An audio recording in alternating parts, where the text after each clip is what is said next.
Hi there, welcome to Prime Sports with me, Razak Busbao. Now tonight, the WAFU U17 third place game took place between Ghana and Nigeria. It was Nigeria who got the better of Ghana in that third place playoff game at the WAFU U17 Cup of Nations qualifiers that did take place at the University of Ghana Stadium. The Golden Eaglets scored in the dying minutes of the game to hand the Black Starlets their second defeat of the competition to finish third. And this is how the action unfolded at the University of Ghana Stadium earlier today. Not a good ball from Norte. Nigeria take possession. This can be a big chance for Nigeria. Adeleke with a cutback, and Nigeria nearly finding the opening goal, and they finally have it. Nigeria up by 1-0 against the Ghanaian defense, and once again they've just been caught again napping, not being fully organized, but then he does so well. Adeleke just played that one into a dangerous area.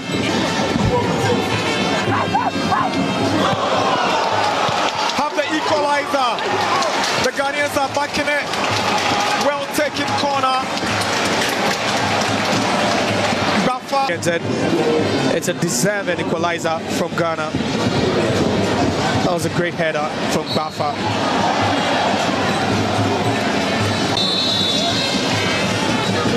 Mensah kills one to the near post, and it's the second goal for the Ghanaians. Again, it's Bafa, the centre back, with another goal, and Ghana's second. Did almost 5 Nigerian players in the box, but then just look at that, very low on the turf, and he does well to apply the faintest of touch. And that was just great from the defender. Chika really steps up, and he does well to find his captain. Adeleke equalizes for Nigeria. Nigeria are back. You know, the competence of the Ghanaian defense. They've given away some cheap goals, and that's just one of the goals they feel they just gave away cheaply. Shebanyo handled possession. The ball is cleared by Imrana Ochingbo. Adeleke for Nigeria. He scored the second goal and is racing deep into the Ghanaian territory. Good play from Adeleke. Adeleke drives one onto the crossbar. Ghana saved by the crossbar. It's Adeleke again, and he scores what could potentially be the winning goal for the Nigerians. Ghana 2, Nigeria 3. Abdul Muiz Adeleke, the scorer in stoppage time. Final is currently underway between Burkina Faso and Ivory Coast, who been having qualified to the final, have booked their place in the under-17 AFCON. Well, it leaves to be seen how many teams from the zone will make it to the under-17 AFCON, which is expected to be expanded because of the 2025 FIFA Under-17 World Cup, which has expanded to 48 teams. So the wait is on to whether Ghana will make it after placing 4th in the competition. Well, the Ghana Under-17 former coach, Laryea Kingston, well, he has apologized for the manner he announced his resignation as the head coach of the Black Starlets. Now, Kingston stepped down from his role as the gaffer following the defeat to Burkina Faso in the semi-final of the competition last Saturday.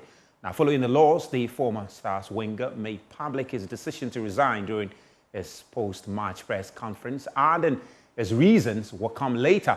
Now, his decision raised questions and called for a response from the Ghana Football Association, who noted his resignation. Kingston has now issued an official statement apologizing for the way he handled the situation. And we've got assets of that statement for you very, very shortly. And you can see on your screen there where he makes the case that he says, I apologize unreservedly for our failure to pay back the trust, love and support we have graciously received from Ghanaians.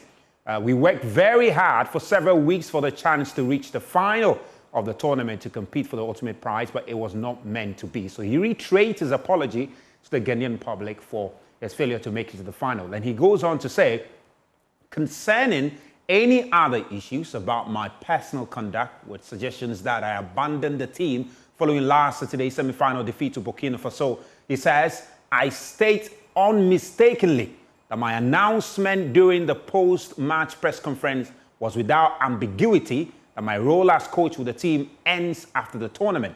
So here, he again stresses a departure from the under-17. Then he goes on to say, after careful consideration, I could have handled things better, and this will be guiding experience for me going forward.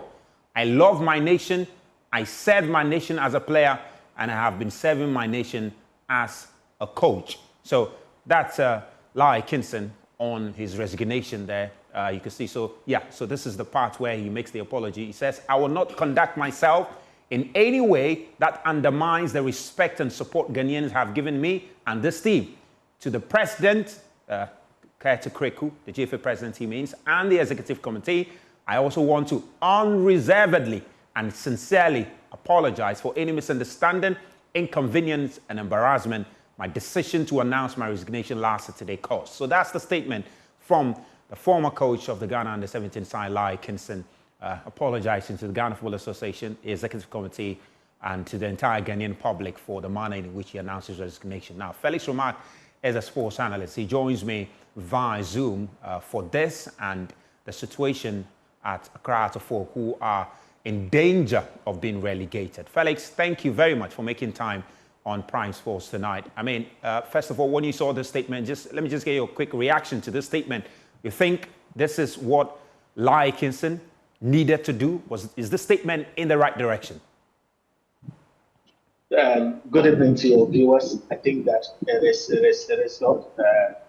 In life, we all make mistakes, and it takes a very courageous person to admit publicly that the decisions I made were wrong, and I hope that it becomes a learning curve, for him. So I think that he did the right thing. Whoever advised him to do that, I'm happy that he took the right decision. Going forward, we hope that he'll be a better coach to work on his temperament, because the decision to leave the team, especially after Ghanaians have loved what he did. In fact, even in defeat, a lot of people appreciated the effort that the technical team have put into this team and how well the team played. There were areas that we all thought that we could improve, especially defensively, but nobody even gets to lie. Even when videos were coming out about how he approached the dressing room and all that, he still had support of a lot of Ghanaians. So we were all disappointed in the manner in which he exited the team, because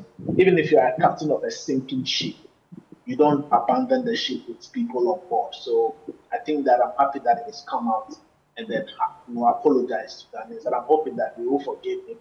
We'll give him the second chance, and whenever he gets to coach again, he'll make the right decisions.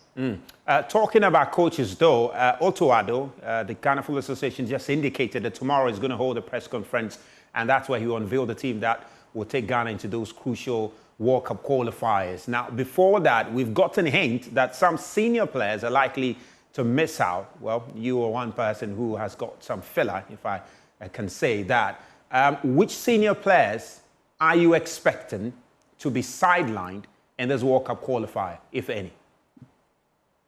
Well, I think Andre Ayew, and I'm saying this not based on speculation, because his club released, a list of players that will be honoring national team call-ups, within the summer, for players that are going for the Euros, for those that will be playing in the World Cup qualifying, and those that will be playing the Copa America. And Andre Ayew wasn't in that list. And if you talk about seniority, he's one of the senior most players in the team, and we all have to agree that his career or stint with the Black Stars is gradually coming to an end. But I don't want to draw much into who gets to make the call-ups. I'm very, very peculiar about seeing improvements in the team. So even if we are seeing new faces, I'm hoping that the new faces are coming in to improve the team, because I don't remember the last time the Black Stars got a win in any football game, in a competitive match, and that is where the worry is. And for Ghanaians, we always want to qualify for the World Cup, and the geographical location of the upcoming World Cup in Mexico, US, and Canada makes it very attractive for even an average Ghanaian to try and and make it. So it's more like a national agenda to make sure that the Black Stars qualify for the World Cup. So whoever comes into the team If Otuado comes to multimedia and say, you know what, my brother, I think that you can do a job in midfield, I don't mind. So far as the team is going to improve. So I want to support any player that gets the call up. I'm hoping that we make the best choices in terms of the call up. But any player that gets the call up, we should know that we are in trial times. We are in a difficult situation, having lost to Comoros in that last game that we play, and we need to start picking up points. All is not lost. Looking at where we stand in the table, especially with Mali dropping points against the Central African Republic, we still have a chance of making it to the World Cup. And it's important that we don't suffer defeat when we come up next week against the Malians in Bamako. It is a game that we must not lose. If we are not picking the 3 points, at least a draw will be a very favorable result. So whoever comes into the first calling or the second return of Otuado, I'm just hoping that the technical team will make the right decision in terms of call-ups. Players will be called on merit, players that are determined to fight better than we've seen in previous games to make sure that we get the needed results. I am all for it. I don't want to go into the list and say this player doesn't deserve it. I don't really want to go into that. The technical team knows best. Yeah, Felix. So tomorrow the list will come out. I'm sure we'll get time to delve into it in terms of the new additions that will come. But talking about defeat, Accra Heart of Folk are in a very precarious situation now following the defeat to Kumasi Asante Kotoko. They're in danger of relegation. They've got about 3 games to go. They're 2 points above the drop zone. We heard from the fans yesterday about how disappointed they are with with the way things have unfolded at the club. I mean, from where you are, what have you been picking? Are we likely to see changes in the camp of Accra Heart of Folk? And as meetings been organized to that respect, what have you picked in the camp of Heart of Folk relative to this very serious situation they find themselves in? Well, I think that the situation now has to do with the materials available at Accra Heart of Folk. It has to be the playing body. See, even if you bring in Pep Guardiola or Jose Mourinho, the playing material at Heart of Folk, are not good enough. And we have to admit. And if you see Heart of Folk, it is not surprising if you follow the team, if you follow the Ghana Premier League, like I do extensively. Heart of Folk for the last 2 consecutive seasons have been battling relegation. Yes, you can talk about coaches coming in to improve, but what is the quality of materials that are available? That's Heart of Folk. When they won the league 3 seasons ago, the following season, they finished 11th. They won only 12 out of the 34 games that was played. They had 46 points. The season after that, they won 12 games again. They had to battle to survive on the last day of the season, getting 48 points. This season, it looks like their survival will go up to the end of the season or the last game of the season, which will be match with 34. So they've been consistent with battling, consistent in battling relegation. So it is not surprising at all. But if you look at Hearts of Folk, a huge club like Hearts of Folk, and where they are, majority of the problem has to be the playing body. The recruitment have been very, very bad. Hearts of Folk are not scoring goals. If you look at the last 3 seasons, last season, for instance, their top scorer was Benjamin York, who scored 4 goals in 26 league games. And that is so uncalled for a team that have built its success on goal scoring. We talk about Ishmael Lado, Mahat Maotu, Prince of Goals, Louis Ajimai. These are players, Dumbo, Tate Chastila. These are players that have scored goals for Hearts of Folk. But in the last 3 seasons, even the season when they won the league, they were struggling. The Bayern and Co couldn't even get 10 goals in the season. And it is not surprising that for them this season, their top scorer has to be a young chap from Arolas, their junior team. They've tried players from Ivory Coast, from Congo, from DR Congo, and it's not working for them. So they have to look at their recruitment strategy. I don't know if the club have a recruitment department. I don't think they do, because I'm closer to the club, not in an administrative capacity, but I have friends there, and I don't think has a proper structure where they recruit. And truth be told, gone are the days when Hearts of Folk to get the best players from the league, because they are one of the best clubs on the continent and elsewhere in the world. That is how it has been done. So a team like Mamelodi Sundowns will buy the best players in the South African League. El Ali will buy the best players in the Egyptian League. Madrid, Barca, they will buy the best players in the Spanish League. And I'm sure in the English Premier League, the top 4 clubs buy the best in the Premier League and the Championship. So that is what I'm expecting Asofo to do. Asofo should be buying the best players in the Premier League. And once in a while, if you find talent in the lower division, you bring them in. But so far, it is not working for them. So looking at what they've done the last 2 seasons, I'm not surprised that they are struggling. But they are a big club, and sometimes when big clubs find themselves in such a situation, they manage their way out. And I'm hoping that they will be able to get a win against Great Olympus, a club they haven't beaten in so many years. They play against Nations FC, which for me they should be able to pick up the 3 points. Then they go to Bichim, a venue where they won only once in 9 years, and they won the season in which they won the league. It is going to be very difficult, but I look at the other teams that are struggling. You know, I look at Hearts of Lions, I look at RTU. For me, RTU is a Ghana. They are gone. Great Olympus themselves.